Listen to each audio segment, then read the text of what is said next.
दोस्तों, हनी बीज यानी मधुमक्खियां बहुत ही कमाल के जीव हैं। हमारे इकोसिस्टम और इकोनॉमी में इनका बहुत बड़ा हाथ है।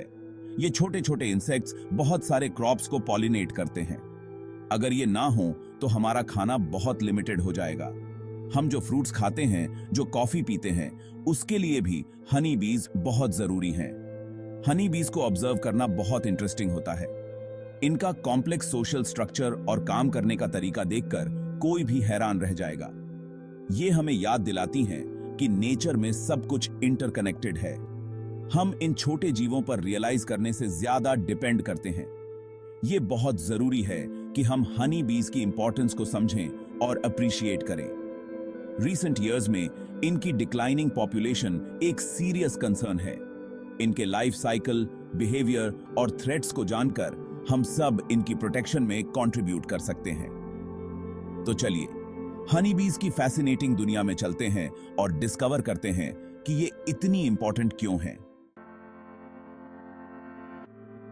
हनी बीज, जिनको साइंटिफिकली एपिस मेलिफेरा कहा जाता है, ये छोटे लेकिन बहुत महत्वपूर्ण कीट हैं। एपीडेई फैमिली से बिलोंग करती हैं। ये फैमिली बहुत डाइवर्स है और इसमें कई प्रकार के बीज शामिल हैं। ये बम्बल बीज और स्टिंगलेस बीज की रिलेटिव्स हैं। इनकी इवोल्यूशनरी हिस्ट्री बहुत फैसिनेटिंग है। जीनस एपीज, जिसका मतलब लैटिन में बी होता है, में बहुत सारी स्पीसीज आती हैं। ये स्पीसीज अलग अलग रीजन्स में पाई जाती हैं और उनके यूनिक कैरेक्टरिस्टिक्स होते हैं। इनमें western honey bee, eastern honey bee और जायंट हनी बी शामिल हैं।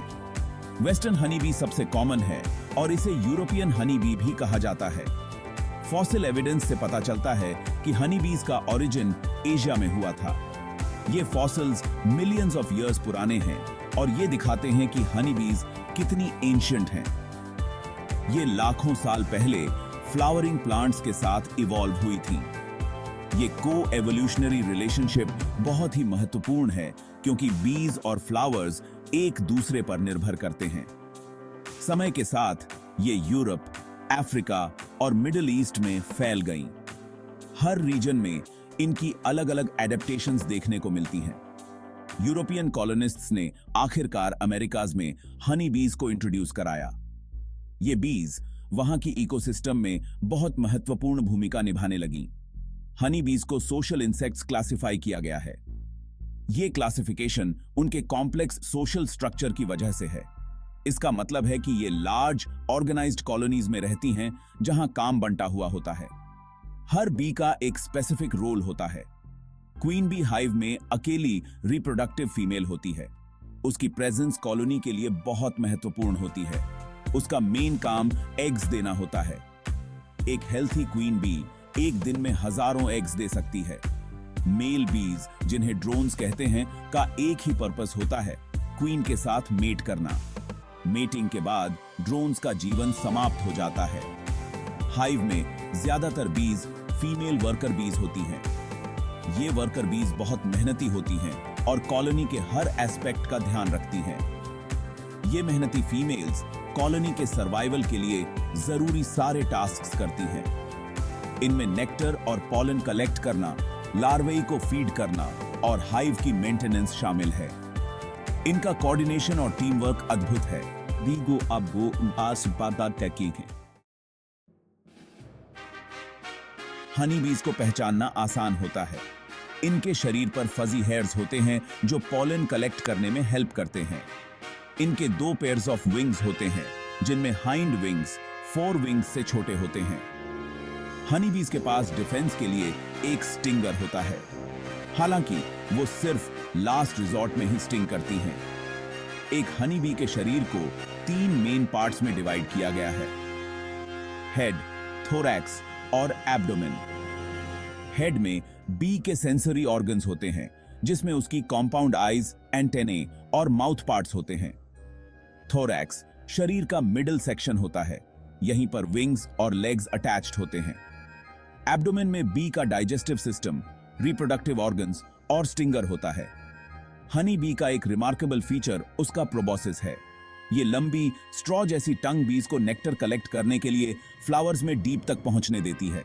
वे नेक्टर को हनी स्टमक नामक एक स्पेशल सैक में स्टोर करती हैं। हनी स्टमक एब्डोमेन में लोकेटेड होता है और इसमें बड़ी क्वांटिटीज में नेक्टर स्टोर हो सकता है। Section 4 life cycle of the honey bee from egg to worker. The journey of a honeybee from an egg to a fully functional worker is a fascinating process that showcases the wonders of nature. Honeybees complete metamorphosis से गुजरती हैं, यानी उनके 4 distinct life stages होते हैं: egg, larva, pupa और adult. Each stage is crucial for the development of the bee and involves significant transformations. Larva, pupa और adult. The entire process is meticulously orchestrated by the hive, ensuring that each bee is perfectly suited for its role. Queen bee honeycomb के हर cell में एक egg देती है. She can lay up to 2000 eggs per day, ensuring the hive remains populated and functional. Fertilized eggs से female worker bees बनती हैं, जबकि unfertilized eggs से male drones बनते हैं. This differentiation is vital for maintaining the balance within the hive. Egg से एक छोटा सफेद लार्वा हैच होता है. These larvae are voracious eaters and require constant feeding to grow. Nurse bees larva को रॉयल जेली नामक प्रोटीन रिच सब्सटेंस खिलाती हैं. Royal jelly is essential for the larva's rapid growth and development. कुछ दिनों बाद larva को उसके cell में एक वैक्स कैप से सील कर दिया जाता है. This sealing marks the beginning of the pupal stage. Cell के अंदर लार्वा एक प्यूपे में ट्रांसफॉर्म हो जाता है. During this stage, the larva undergoes a complete transformation. यह एक रेस्टिंग स्टेज होता है जिस दौरान बी के बॉडी में significant changes होते हैं. The bee's body structures, such as wings and legs, develop during this time. अंत में adult bee pupal casing से बाहर निकलती है, emerging as a fully formed adult, ready to take on its role in the hive. Worker बीज के लिए entire life cycle लगभग 21 डेज का होता है, from the moment the egg is laid to the emergence of the adult bee. Queens के लिए 16 days as they develop faster to take on their crucial role in the hive, और drones के लिए 24 days का होता है. Drones take longer to develop as they have a different role, primarily for mating with the queen.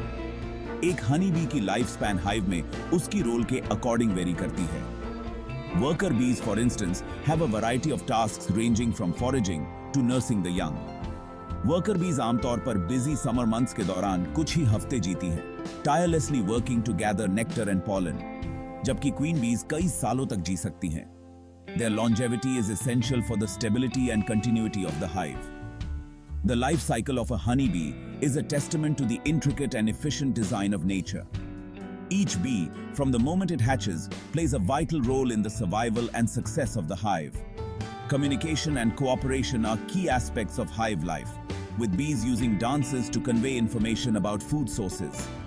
The honeycomb itself is a marvel of engineering, providing a sturdy and efficient structure for the bees to live and work in.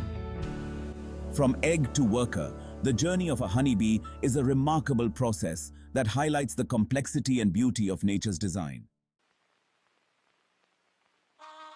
Section 5 Roles within the hive. A society of specialized labor. Honeybees highly organized colonies में रहती हैं जहां काम का clear division होता है.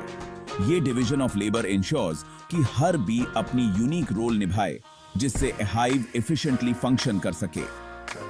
Hive में हर bee का एक specific role होता है और जैसे जैसे उनकी age बढ़ती है उनके ड्यूटीज भी चेंज होते हैं.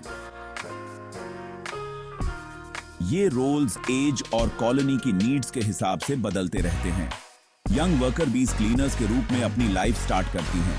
ये सबसे पहले हाइव को क्लीन और डिब्री फ्री रखने का काम करती हैं, एंश्योरिंग कि हाइव हमेशा हाइजेनिक रहे. हाइव को क्लीन और डिब्री फ्री रखना उनकी रिस्पॉन्सिबिलिटी होती है. ये काम बहुत इंपॉर्टेंट है क्योंकि एक क्लीन एनवायरनमेंट लार्वी और बाकी बीज के हेल्थ के लिए एसेंशियल है. जैसे जैसे ये मैच्योर होती हैं, ये नर्स बीज का रोल लेती हैं, ब्रूड की देखभाल करती हैं और लार्वेई को फीड करती हैं. नर्स बीज का काम बहुत क्रूशियल है क्योंकि ये फ्यूचर जनरेशन की केयर करती हैं या बिल्डर्स बनती हैं, हनी कोम को कंस्ट्रक्ट और रिपेयर करती हैं. ये बीज वैक्स प्रोड्यूस करती हैं और कोम को मेंटेन करती हैं जो हनी और पॉलन स्टोर करने के लिए यूज होता है. ओल्डर वर्कर बीज फॉरेजर्स बन जाती हैं, जो हाइव के बाहर नेक्टर, पॉलन और पानी कलेक्ट करने के लिए वेंचर करती हैं। ये रिसोर्सेज कॉलोनी के सर्वाइवल के लिए वाइटल हैं और नेक्टर, पॉलन और पानी कलेक्ट करने के लिए हाइव से बाहर वेंचर करती हैं। ये बीज फ्लावर से नेक्टर और पॉलन कलेक्ट करती हैं, जो बाद में हनी और बी ब्रेड में कन्वर्ट होता है। क्वीन बी हाइव में अकेली रिप्रोडक्टिव फीमेल होती है। ये हाइव की सबसे इंपॉर्टेंट मेंबर होती है क्योंकि इसका प्राइमरी ड्यूटी एग्स देना होता है।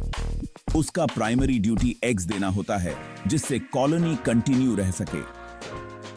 क्वीन बी एक दिन में हजारों एग्स लेकर सकती है, इंश्योरिंग कि कॉलोनी हमेशा पॉपुलेटेड रहे। क्वीन फेरोमोन्स भी रिलीज करती है जो बाकी बीज के बिहेवियर को रेगुलेट करते हैं। ये फेरोमोन्स हाइव की हार्मनी और ऑर्डर मेंटेन करने में मदद करते हैं। मेल ड्रोन्स का एक ही पर्पस होता है, क्वीन के साथ मेट करना। ये ड्रोन्स हाइव के बाकी कामों में पार्टिसिपेट नहीं करते हैं। ये हाइव के अपकीप में कंट्रीब्यूट नहीं करते हैं और विंटर से पहले कॉलोनी से निकाल दिए जाते हैं। ये इंश्योर करता है कि विंटर में हाइव में सिर्फ प्रोडक्टिव मेंबर्स ही रहें।